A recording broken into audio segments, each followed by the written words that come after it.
তার যত আমাল আছে, তার যত সন্তানাদি আছে, স্ত্রী আছে, মাতা পিতা আছে, এরা যদি এক লগে এক জায়গায় ধ্বংস হয়ে যায়, এক লগে পড়ে শেষ হয়ে যায়, যার যত সম্পদ আছে লক্ষ লক্ষ টাকা বিঘা, এগুলা যদি ধ্বংস হয়ে যায়, যদি বাগান থাকে বাগান ধ্বংস হয়ে যায়, দোকান আদি থাকে যদি পুরা সাক্ষাৎ হয়ে যায়, এটা যে যত ক্ষতিগ্রস্ত হইল, এর চাইতে বেশি ক্ষতিগ্রস্ত হইল এক ওয়াক্ত নামাজ ছাইড়া। এক ওয়াক্ত নামাজ ছাইড়া দিলে এত কঠিন ভাষা আল্লাহর নবী ইউজ করেছেন। এই বিষয়টা আমরা বুঝি বা বোঝার চেষ্টাই করি। নামাজ পড়া আমাদের কিন্তু তেমন কঠিন ছিল না। আমরা যারা নামাজ পড়ি না, আমাদের কিন্তু নামাজ পড়া তেমন কঠিন না। হয়তো অন্তত যাওয়া কঠিন, কিন্তু আগে পরে ইচ্ছা করলে পড়া সম্ভব, বা জামাতি ধরা সম্ভব। আমি টাইম দিয়ে সব কাজ করি, আমার জামাত ধরাই সম্ভব। আমাদের তেমন কঠিন, কিন্তু এই কাজটাকে আমরা কঠিন বানায় নিয়েছি নিজে থেকে। নিজেকে অলস যদি বলে যাও খেত থেকে গাছ কাইটা নিয়ে আসো, গাছ কাইটা নিয়ে আসবে, কিন্তু যদি বলে যাও আসলে নামাজটা পড়ে আসো, বলেন তো দেখি গাছ কাটা কঠিন না নামাজ পড়া কঠিন? গাছ কাটা কঠিন না, কিন্তু ব্যক্তির মনের কি হালত নামাজ পড়া। অথচ কি সুন্দর ফ্যান আছে, কি সুন্দর বাইকেও তো এরকম দেয়, সুরতি নেই এরকম টিপল আসবে, কি সুন্দর বসার স্থান, সুন্দর করে বসবো, আবার সুন্দর করে অংশ করবো, বাথরুম কত সুন্দর হয়ে থাকবে, টাইস করা হবে, কি সুন্দর ফ্যান, বাইরেও তো এই ফ্যান, টাইস করা মসজিদ, সব কিছু কত উত্তম সুরত, দেখলেই মন জুড়ায়। এরপরও আমরা এখানে সময় দিতে চাই। এগুলো কি ধোঁকা, ধোঁকা, নফসের ধোঁকা, শয়তানের ওয়াসওয়াসায় আমরা পড়ে গেছি।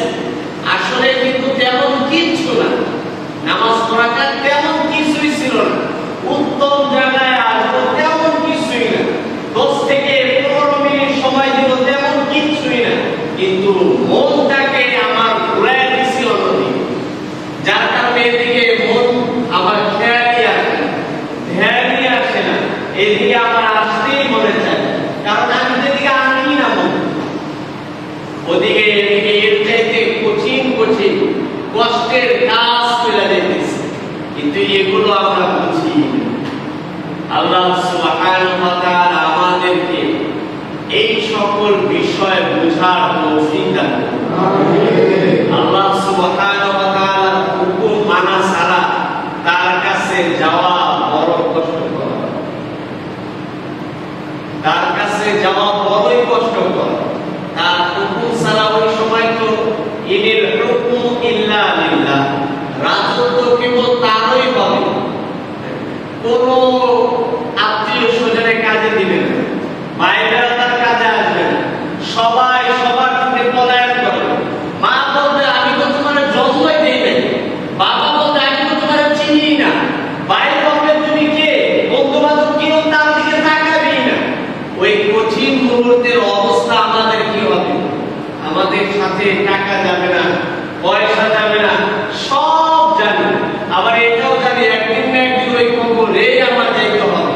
তাহলে দুনিয়া আমি কি করে যাইতেছি, দুনিয়া আমি কি করে যাইতেছি, আমার সারাটা দিন চলে যাইতেছে দুনিয়া দুনিয়া দুনিয়া কিছু, আখিরাতের ব্যাপারে কোনো খবর না। আজীব বিষয় না, অজানা দিন নয়, শুধু ফজর, যোহর, আসর, মাগরিব, ইশা, এই মাঝখানের এই 5টার সময় 10 থেকে 15 মিনিট কইরা যদি ধরি, কয় মিনিট, 1 ঘন্টায়, এই 1 ঘন্টা যদি আমি কাজ করি, তাহলে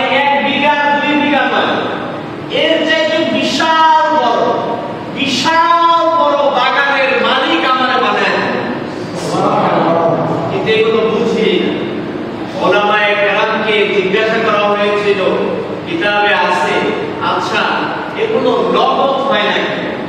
আখিরাতের আমলগুলো, সওয়াবগুলো, প্রতিদানগুলো নগদ হয় না। একবার সুবহানাল্লাহ বললে একবার একটা জান্নাতে একটা গাছ হয়, বুঝেন নাই?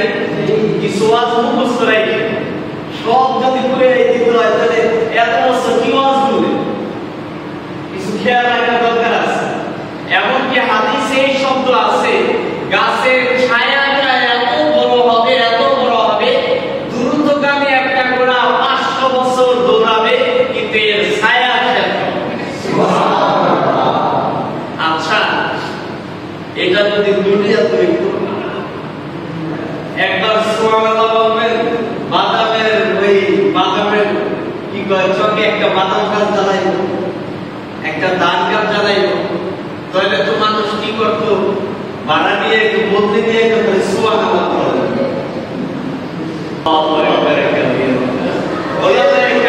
জিজ্ঞাসা করা হয়েছিল যে এই জান্নাতের বিষয়গুলো আল্লাহ সুবহানাহু ওয়া তাআলা দুনিয়াতে দেন, আখিরাতে রেখে দিয়েছেন, এগুলো কেন? কিতাবে লেখে যে এগুলো মূলত দুনিয়াতে দেওয়ার জায়গায়, আখিরাতের প্রতিদান দুনিয়াতে দেওয়ার সুরতই নেই। কিভাবে? দুনিয়ার যে ব্যক্তি নাকি জান্নাতে যাবে, আল্লাহ তাআলা তাকে সবচাইতে ছোট যে জান্নাতটা হবে তাও কত হবে? 10 দুনিয়ার সমান। তাহলে 10 দুনিয়ার সমান দুনিয়ায় কিভাবে যাবে? 10 দুনিয়ার সমান যদি জান্নাত পায় তাহলে দুনিয়ায় কিভাবে জায়গা হবে? এইখানে এটা দেওয়ার সুরতই নাই, সুরতই নেই। যার কারণে আল্লাহ সুবহানাহু ওয়া তাআলা এই দুনিয়াকে জান্নাতের বানানের আল্লাহ সুবহানাহু ওয়া তাআলা কাজ করার একটা রাস্তা বানায় দিয়েছে, খেত স্বরূপ বানায় দিয়েছে। আর দুনিয়া মাযরাআতুল আখিরাহ, আখিরাতের খেত স্বরূপ বানাইছে যে এখান থেকে তুমি কাজ করতে থাকো, খেতে তুমি পানি দিতে থাকো, খেত চাষ করতে থাকো, তুমি ওই দুনিয়ার জন্য, আখিরাতের জন্য, জান্নাতের জন্য, অফুরন্ত নিয়ামতে ভরপুর জান্নাতের জন্য, নাজ নিয়ামতের জন্য এখান থেকে কাজ করে ওইটাকে সাজাইতে হবে। এখান থেকে আমাদের সাজাইতে হবে। আমরা কিভাবে সাজাবো? আমল করে সব জিনিস বাঁচায় দিছে। ঈমান আনছো, ঈমান আনো, আমলে সালেহ করো, আল্লাহ তাআলা তোমাকে সবচাইতে সুন্দর উত্তম জান্নাত, কিতাবে আছে দৈনন্দিন আল্লাহ তাআলা এক একবার নিজ কুদরতে হাত দিয়ে জান্নাতুল ফেরদাউসকে সাজায় দেন। ঈমান আনি আর আমলে সালেহ করি, কানাত লাহুম জান্নাতুল ফিরদাউস নুজুলা, ওই জান্নাত আল্লাহ তাআলা আমাদের জন্য রাখেন। কিন্তু বিষয়টা হইল আমরা সবই বুঝি কিন্তু আমলে করতেই চাই, আমল করতেই চাই। আল্লাহ তাআলা আমাদেরকে আমল করার তৌফিক দান করুন। 5 ওয়াক্ত নামাজ যথা সময়ে জামাতের সাথে আদায় করার তৌফিক দান করুন। আল্লাহ সুবহানাহু ওয়া তাআলা আমাদেরকে বেশি বেশি নেক আমল করার তৌফিক দান করুন। এজন্য আল্লাহ তাআলার কাছে বেশি বেশি দোয়া করি, আল্লাহ আমাকে হেদায়েত দিয়ে দেন, আমার আত্মীয় স্বজনদের হেদায়েত দিয়ে দেন। যত বেশি হাঁটতেছেন, চলতেছেন, দোয়া করতে থাকেন। একটা ভালো কাজ করছেন, কারো ব্যাগ আগায় দিয়েছেন, কাউকে সুপরামর্শ দিয়ে ভালো কাজ করছেন, মনে হইতেছে যে আল্লাহ তাআলা খুশি হচ্ছে, কারণ আমি তোমাদের উপকার, পরোপকার সবচাইতে বেশি সহজে আল্লাহ তাআলা খুশি হন অন্য কোনো মুসলমান ভাইকে সাহায্য করতে পারবে। তা আমি যদি কাউকে সাহায্য করি, বোঝা যায় যে এটা আমি এক কাজ করলাম, কিছু টাকা দেওয়া হোক, কাউকে কিছু কথা বলা হোক, কাউকে উপদেশ দেওয়া হোক, তাহলে এই যে ভালো কাজটা করলাম, সাথে সাথে আল্লাহর কাছে দোয়া, আল্লাহ এই উসিলা হইলো আমার হেদায়েত দিয়ে দেন, জান্নাত দিয়ে দেন, জাহান্নাম থেকে মুক্তি দিয়ে দেন, এরকম ভাবে দোয়া পারবো না ইনশাআল্লাহ। আল্লাহ তাআলা আমাদের যে কোনো সুরতে, যে কোনো ভাবে আমাদেরকে আল্লাহ তাআলা হেদায়েত দিয়ে দেন। আমিন।